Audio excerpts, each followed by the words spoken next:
August the 11th, our internal affairs brought it to our attention that they received a complaint on one of our deputies for sending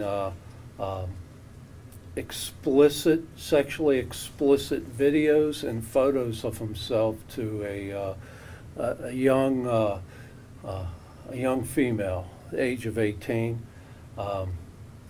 So we went ahead as an agency and decided to go ahead and refer the matter for criminal investigation on same. And as you know, effective yesterday, August the 23rd, Deputy Josh Knoll was charged with 2 counts of telecommunications harassment, which is a misdemeanor of the 1st degree. Which, what does that mean? It means maximum penalty, 6 months in jail, fines up to $1,000, 2 counts. This matter is still under investigation as we speak because, you know, we don't know how many victims are out there. So I'd like to take this opportunity, if there is any other victims out there, to please come forward. This type of behavior will not be tolerated by the sheriff's office. Josh has been with us for several years, more recently being transferred to the enforcement unit back in enforcement division back in 2015. He's a 4-year veteran with the sheriff's office. And at this time, like I said, this matter is still under criminal investigation. He was currently placed on administrative leave with pay pending the investigation. Jim, you have anything you would like to add? Just that because of the stories from last night till this morning, there's been one more female come forward. It was not as a result of a traffic stop. It was through his social media contacts. However, they're doing that now. So that's where we continue to investigate based on new information, and our criminal investigators would like more. Either contact them or Crime Stoppers if they like, so that we can find if there's any more of these out there that they can look into. Chief Deputy? We'd be more than happy to field any questions. I have to keep it pretty much specific to the charges that he's been charged with here recently and the press release that was put out, but I'll answer any questions that I can. Do you anticipate additional charges with this new victim? It's possible. Again, it's under investigation, and you know, we're not quite sure what the outcome of that's going to be. So, have you secured his phone? There's enough probable cause to sign these charges, so I would assume that's part of it. Total victims then, 2 victims so far we know about, or 3? We had one in the pullover, and then the other one was now with. No, there's two. There's a total of 2. Two that were signed yesterday. On a single victim. All right. The 3rd has just come forward, which needs to be looked into to see if it's a crime. If that was all consensual, it's not a crime. So we don't know if we have a 3rd victim yet, but we do have 2 victims. We 2 don't. victims now. 3rd one you just contacted, Correct. and you're investigating a 3rd possible victim. Correct, and we have no reason to believe that was a contact from his employment. Any reason to believe that any of these questionable acts took place while he was on duty, aside from the woman that he pulled over? Well, that would all be speculation at this point. Again, the criminal investigation section is investigating this, and you know, anything could pop up. Can you tell us kind of how it unfolded with the woman that he did pull over? Kind of give us a timeline or how that happened? The traffic stop occurred on an 18-year-old female on August the 5th, and from that stop, the victim received some very explicit you know, videos and images on her social page, and that's what caused the complaint to come forward as far as timeline several days later, August the 11th. So the stop was the 5th of August. 11th, there was a complaint to the sheriff's office. We immediately referred the matter to criminal investigation, simultaneously with an internal investigation going on as well. It culminated to 2 solid charges as of yesterday for telecommunications harassment.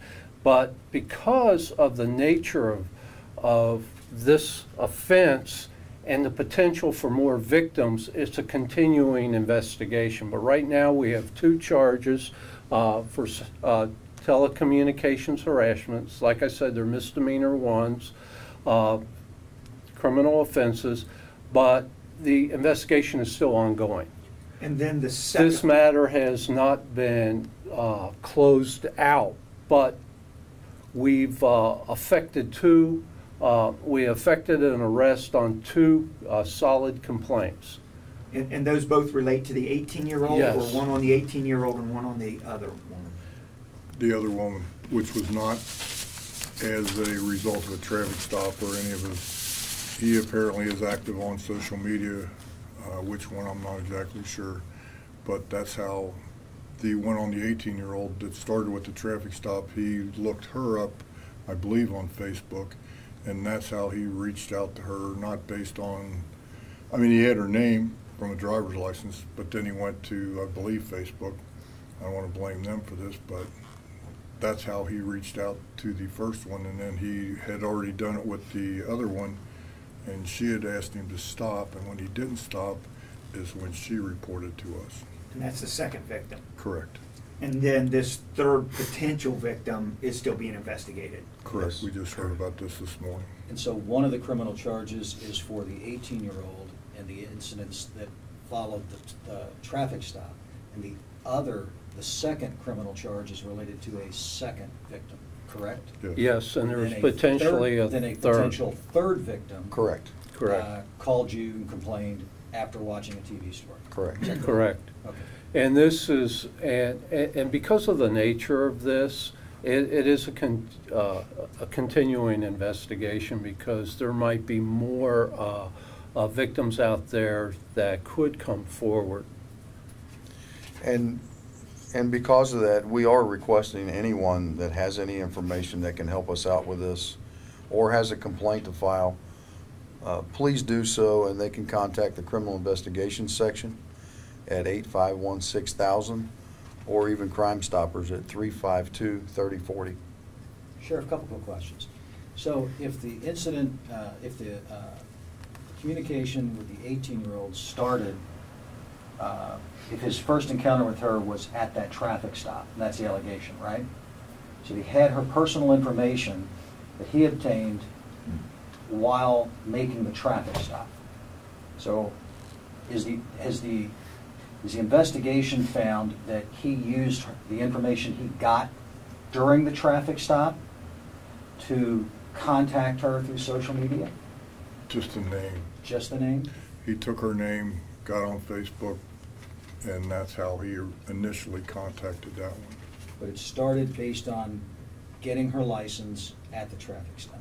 Sure, yes. That contact, absolutely. Can you respond specifically to that? One of your officers in the field pulls somebody over, uses information that he obtained during a traffic stop while on duty, and then allegedly does this. Well, it's a criminal offense. And he was obviously. charged for it. Been arrested and suspended. Yeah. We were told that he was also involved with the Explorers at some point. Was there any issues there that you know about?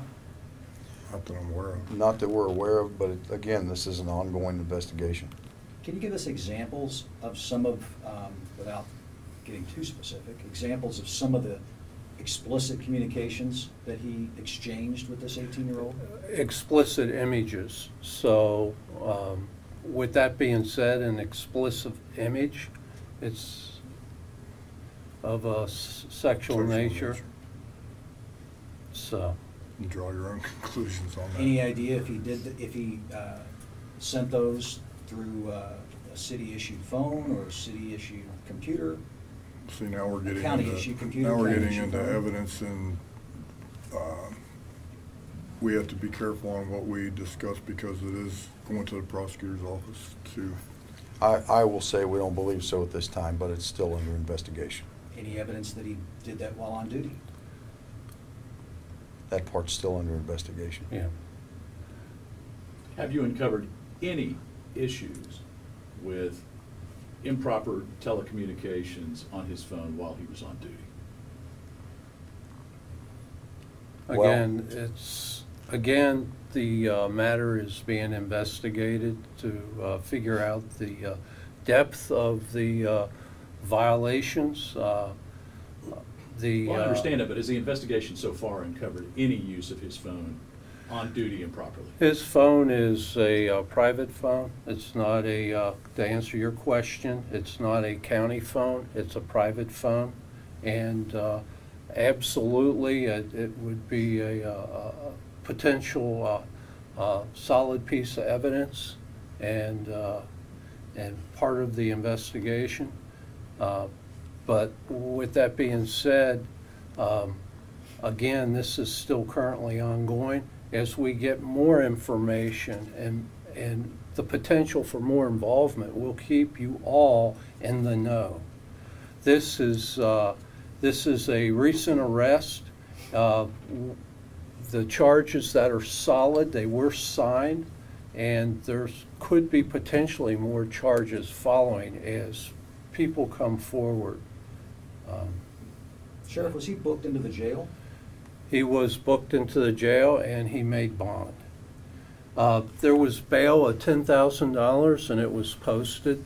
So I believe there is a hearing coming up forthwith, today's date 12. at 12:30. 12:30. An arraignment at 12:30. Sheriff, you've had deputies arrested before, but I don't recall you holding a news conference to respond to that. Why are you doing it this time? This is of public interest because it's an offense that there could be more victims out there, and what greater way to reach out there if there are other victims to have them come forward so we can bring this matter, not only bring this man to justice, but close out as many violations as possible. As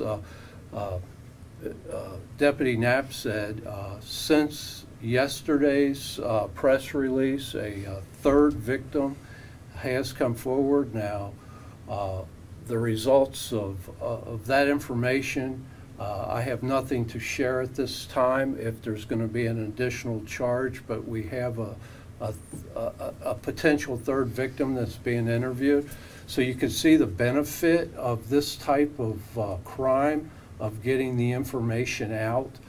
Who knows how many victims there are, but I'm sure once this information is released and it's going to be solid, it's going to be covered universally here locally, there could be potentially more victims that say, hey, I've dealt with that deputy too, and I have information to pass on. So I believe it's an excellent use of the media. And like I mentioned before, we're very transparent in this organization. And when one of our own has done wrong, they have to face justice just like anybody else. Have you had any problems with this officer before? No, his file is very clean, no records of discipline. He was a fast riser. He attended Butler Tech, Police Academy. He worked in our jail a couple years, took the exam for enforcement, was promoted from the eligibility list to enforcement back in 2015. And he's been out providing those services for about approximately a year and a half now. But he was hired on as a deputy sheriff under my watch, and under my watch, I ordered a investigation into this matter, and so far it's culminated into 2 charges and with potential. So, like I said, we're not going to, we have no intention to sweep anything under the rug. A matter of this significance is of importance to the public because it is an ongoing investigation, and there could be potentially more victims out there. So this is a great exercise of meeting with you all this morning to get this information out to the public. So he's road patrol, is that generally what you would call his assignment now? Correct. Road patrol? Is he like up on Hamilton Avenue, that says? I believe he's assigned to 4. He's in the east, District 4. Oh, Columbia, Silverton area. uh-huh, Right. okay. Any other questions?